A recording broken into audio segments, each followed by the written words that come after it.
All right, sophomores, how you doing? Good to see you. It's Coach Medina.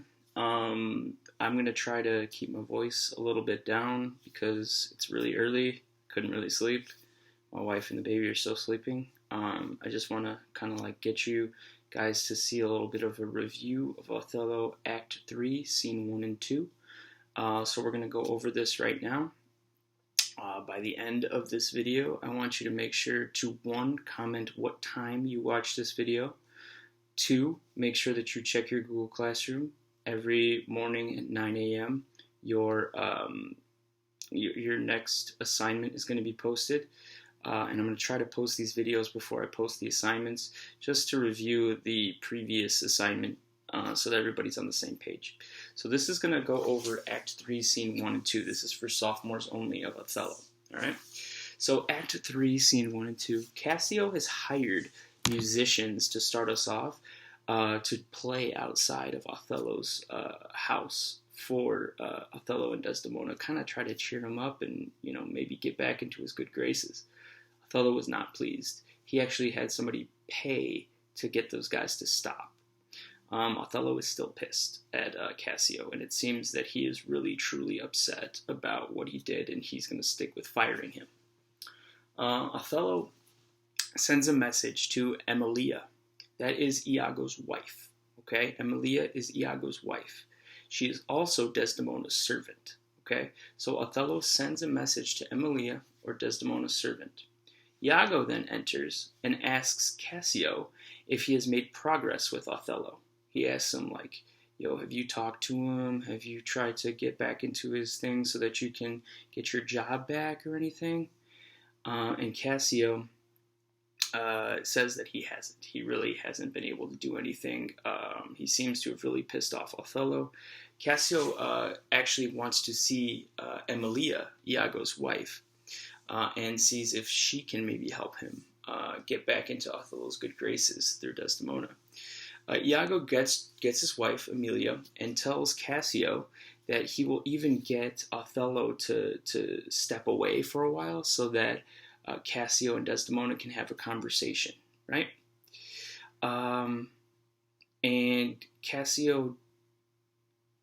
Iago tells Cassio that he should talk to Desdemona to see how he can get back into Othello's good graces, right? Iago wants to start Othello to think that Cassio is cheating with Desdemona, okay? So Iago is trying every way possible to get Cassio and Desdemona alone to talk so that he can plant the seed of jealousy into Othello's brain and says, hey, they've been hanging out a lot, or trying to get them in situations where he can kind of point out, like, oh, those two are kind of, really close, right? So Iago wants to start Cassio to think that, or he wants Othello to think that Cassio is cheating with Desdemona. So in this scene, actually Scene 1, Act 3, characters really start to, you can tell that they believe Iago. They want to help and support him. They think that he is there for them. They think that he's a ride or die. But we know the truth, right? That's an example of dramatic irony. We know that Iago wants Othello to think that Desdemona is cheating with Cassio. He wants Othello to be upset. He wants everything to go crazy, and him at the end to benefit from it, right? And that's the end of Act 3, Scene 1. So we also had to read Act 3, Scene 2, which is really short, and I just want to go over it and make sure that everybody knows. So Othello, Iago, and some gentlemen are kind of walking through the citadel. It's, a place in Cyprus. Othello trusts Iago with a letter to deliver and reiterates his trust in Iago they call him honest Iago and all this stuff. So he gives a very important document that he wants Iago to go deliver. Iago uses this trust, or he builds this trust, and he knows that this trust is important because that is what is inevitably going to help him break down Othello, right? So Iago is playing this part so well that everybody thinks that he is on their side. Everybody thinks that he's honest. Everybody thinks that he really wants to help. But in reality, he's over here manipulating everybody, right? And this scene really shows sort of like how he is one way to a face and another way behind the back, right?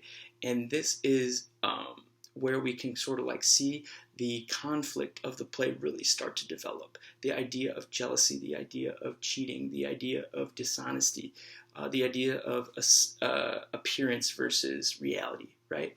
And this scene in particular really does show and plays that up. So I think that's about all that I wanted to talk to you guys about as far as Act 3, Scene 1 and 2. So if you can, please make sure that you remember you are going to comment what time you watch this video.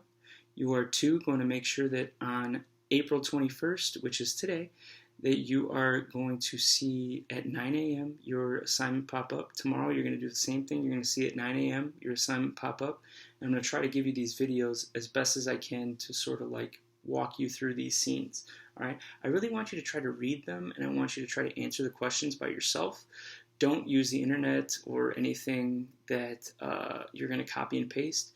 Utilize what you read. Utilize what you know. Utilize what you think. All right. That's what I'm looking for. Other than that, boys, have a great rest of your day. Stay out of trouble. You let me know if you need anything. Shoot me an email. Peace.